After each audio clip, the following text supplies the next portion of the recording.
Hi అండి. ఈరోజు చెరువులోని చేపలు గ్రోత్ రావడానికి, బాగా చేపలు ఎదగటానికి, మేతలు తొక్కుకొని చావడానికి ఏమేమి మందులు వాడితే చెరువులోని చేపలు గ్రోత్ బాగుంటుంది, అవి ఎలా ఎదగాలి, మనకి ఖర్చు ఎలా తగ్గాలి, ఇవన్నీ కూడా ఈ వీడియోలో చూద్దాము. మనం ఏమేమి వాడితే మంచి గ్రోత్ వస్తుందో ఈ వీడియోలో పూర్తిగా చూడండి. చాలా చాలా ఇంట్రెస్ట్గా ఉంటుంది. ఎక్కడ స్కిప్ చేయకండి. ముందుగానే మనం ఎలాంటి మిషన్ ఒకటి కొనుక్కోవాలి. ఇది 10,000 ఉంటుంది. ఇది పర్మెంటేషన్ మిషన్ అంటారు దీన్ని. ఈ మిషన్ కూడా ట్యూబ్ తగిలిచ్చి దీన్ని మన పడవలో పెట్టుకుంటాం.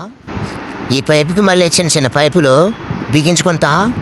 ఈ చిన్న చిన్న పైపులకి ఈ గాజు మన ఇసుక టైపులో చిన్న చిన్న రాయిలు ఉంటాయండి. ఆ రాయిలు బిగించడం వల్ల అందులోంచి గాలి బాగా వస్తుంది. ఈ గాలి వల్ల ఏం చేస్తాను, పర్మెంటేషన్ జరిగిద్ది. అయితే మన పడవలో ఏమేమి కలుపుకుంటామో ఇప్పుడు చెప్తాను. పడవలోకి వచ్చి DOB 50 కేజీలు, తర్వాత 10 కేజీలు చెక్క, వేరుశనగ చెక్క, 10 కేజీలు లైము, 5 కేజీలు ఉప్పు, తర్వాత దీనికి వాడే మందు 100 గ్రాముల మందు వాడతామండి. ఈ వేసుకుని ఇందులో 500 లీటర్లు నీళ్ళు వేసుకుంటాము. వేసుకున్న తర్వాత ఈ పైపులు పెట్టుకుంటే మనకి పర్మెంటేషన్ జరిగిద్ది.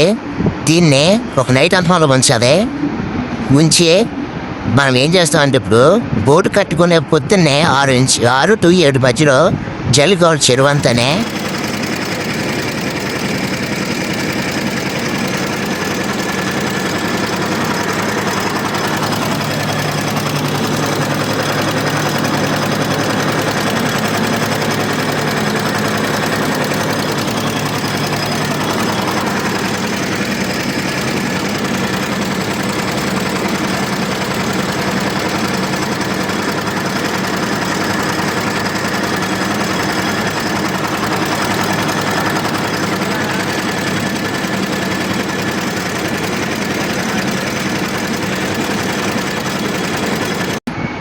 ఈ జలుగుంటే మనకి ఎలాగ అవుద్దంటే ప్లాంట్ బాగా పడుతుంది.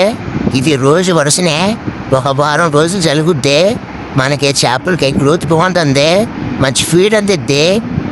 అందుకని ప్రతి ఒక్కరు కూడా ఇది వాడుకుంటూ మంచిది. మనకి తోడు రేట్లన్నీ పెరిగినాయి కదా బాగా, DOB రేట్లన్నీ. ఈ రేట్లు పెరగడం వల్ల ఎలాంటి ప్రత్యామ్నాయంగా చేసుకుంటే మనకు బాగుంటుంది. అయితే పెద్ద చెరువుకి అయితే బోటు కట్టుకుని పడవకి జలుబు ఉంటే స్పీడ్గా పనే జరిగిద్ది. అదే చిన్న చిన్న 10 ఎకరాలు 5 ఎకరాల చెరువులో పడవ తోసుకుని జరుగవచ్చు.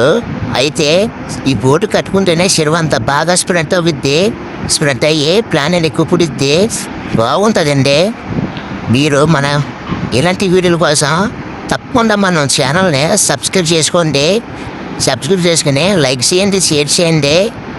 మన వీడియోలు ఖచ్చితంగా ఫాలో అవ్వండి. ఇలాంటి ప్రాసెస్ ప్రతి ఒక్కరు చేసుకోవాలి. చెరువుని ఎంత జాగ్రత్త చేస్తే మనకి అన్ని లాభాలు వస్తాయి. ఎప్పుడు కూడా మన చెరువుకి ఏమేమి అవసరాలో ఆ అవసరం బట్టి ప్రతిరోజు కూడా వాడుకుంటూ దానికి తగ్గ మెడిసిన్ వాడుకోవాలి చెరువులకి. అలా వాడుకుంటేనే చెరువులు గ్రోత్ బాగుంటుంది, మంచి లాభాలు వస్తాయి. తప్పకుండా మన ఛానల్ని సబ్స్క్రైబ్ చేసుకుని లైక్ చేయండి. ఇలాంటి వీడియోల కోసం మన ఛానల్ ఫాలో అవ్వండి.